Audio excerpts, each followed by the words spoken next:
আগের ভিডিওতেই তোমরা দেখেছিলে যে আমরা কলকাতা এসেছি আর এখন মেট্রোতে করে আমরা নেমে গেছি ময়দানে। আর এই ময়দানের এই জায়গাটা কি সুন্দর না, দেখতে বেশ খুব ভালো লাগছিল।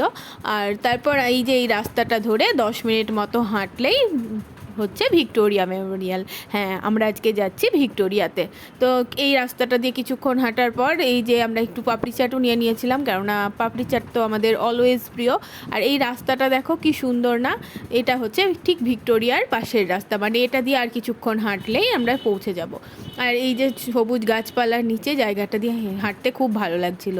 আর সেদিন ভিক্টোরিয়ায় ছিল প্রচণ্ড ভিড়, তার কারণ হচ্ছে দুদিন আগে যেহেতু ঈদ ছিল, তাই চোখে পড়ার মতো ভিড় ছিল। আমরা লাইন দিয়ে টিকিট কেটে তারপর এন্ট্রি করিয়ে ভেতরে ঢুকে আমাদের খুব ভালো লেগেছিল। ঢুকে আমরা অনেকক্ষণ ধরে ঘুরে ঘুরে সব কিছু দেখছিলাম, কিন্তু আমরা ভিক্টোরিয়ার মধ্যে ঢুকতে পারিনি, মানে ভেতরে যেতে পারিনি। তার কারণ হচ্ছে সেদিন ছিল সোমবার। সোমবার ভিক্টোরিয়ার মধ্যে ঢোকা যায় না, বন্ধ থাকে।